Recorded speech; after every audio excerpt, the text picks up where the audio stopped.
All right, so we are working on a 2007 Chevrolet Avalanche with the 5.3. We are doing a rear main seal, oil pan gasket, and a transmission service. The only thing I have done so far is get the O2 sensors disconnected. This one right here, the passenger side, is up here by the body mount right there. The front upper, you got to take out physically all the way out. That way you have access to that bolt up there. We will get the drive shaft removed. We'll get this transmission cross support out. Get the exhaust loosened up. Get the wiring harness disconnected and the transmission cooler lines. Get the starter out, torque converter bolts. Then we'll get the bell housing bolts and get the transmission slid back so we got access to the rear main seal once we get the flywheel out. And then we'll get this center support here out of the way so we have access to the oil pan. We don't have to worry about a front differential because this is a two-wheel drive. So we'll go ahead and get you in time lapse and get this process started.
Okay, so we got the nuts out. This side over here, I had to cut. There was no way around it. They just stripped out. So we're gonna try to get those out. If not, we're gonna go and replace the manifold itself. So we got those nuts there out. So now we got to get these back bolts, 15 millimeter. So let me get you in time lapse and get the exhaust down.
Okay, so we did have to take the rack and pinion down to give us the clearance we needed to get past the oil pickup here.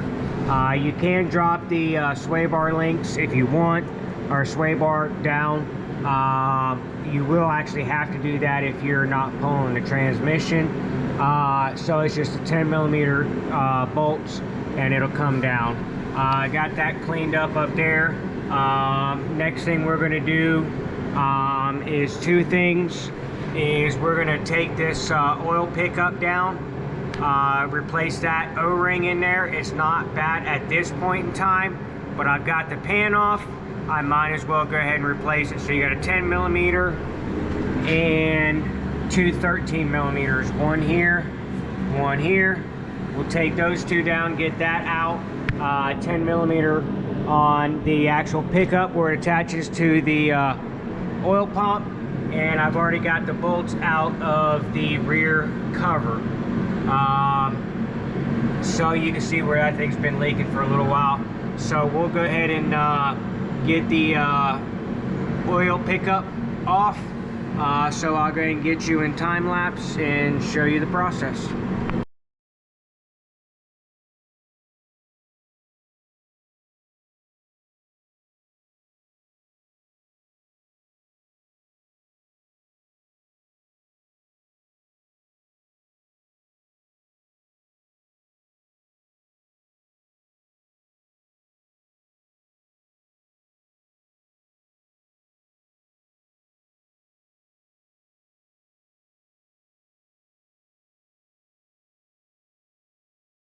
Okay, we got the rear cover in. Real simple to do once you get it out. To put the new one in, what I do is put the bolts in with the gasket, kind of secures it in place, and then slowly just tighten every bolt around the bottom section slowly, and then kind of let it seat itself on there, and then go back through and torque it to spec. So it's real easy to do. Use the bolts to help guide everything in place, and then it goes right in without any problems. So we got the oil pan area cleaned up, so we'll go ahead and assemble the oil pan. So let me get you in time lapse and show you the process.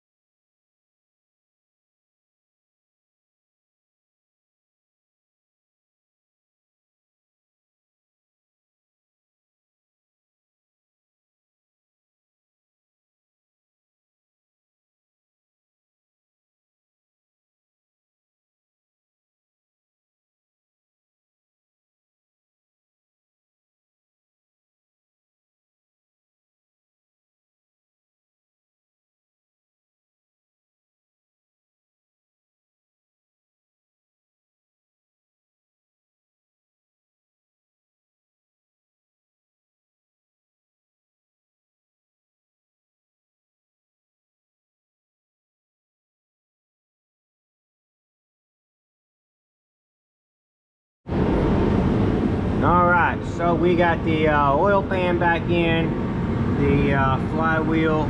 So now it's a matter of putting the transmission back in place. We're going to do a transmission service, but we're not going to do that until it gets bolted back in. We'll get the cross member in, kind of not locked in, but we'll get it somewhat back in so we can do the transmission service without worrying about getting fluid on the exhaust. So what we got to do next is get the rack and pinion back in, get the transmission back up.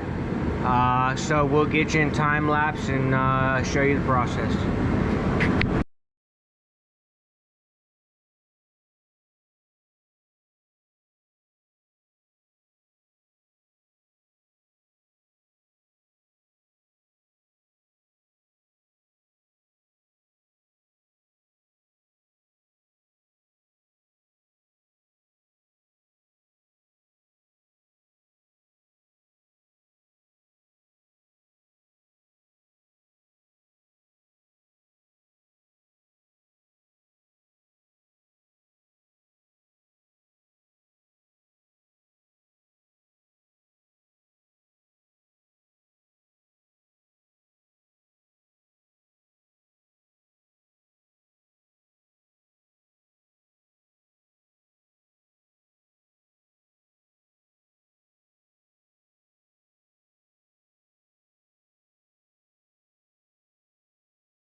Okay, so we're doing the transmission service on this.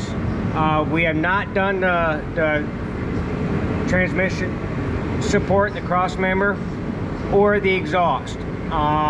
That way it's easier to drain. I don't have to worry about it getting on the exhaust and making a big mess. So we're gonna get this bracket off. It's a T40 Torx, and they are on there really tight. So you'll need a T40, and it looks like a 13 millimeter. Leave one side slightly tight. Usually the front side or either side, it's not going to matter, but leave either the front tight or the rear tight till last, so that way the transmission pan will pivot. We'll go ahead and get this in time lapse, get this bracket off. I already loosened it. Yeah, we'll get you in time lapse and show you the process.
All right, so we got everything buttoned up. So the only thing we got to do is put the oil filter on it, fill it with oil, transmission fluid, and we're going to replace this exhaust manifold over here on this side. And we got to put the splash shield back in. But that is the process of doing a rear main seal and an oil pan gasket on a 2007 new body style Avalanche.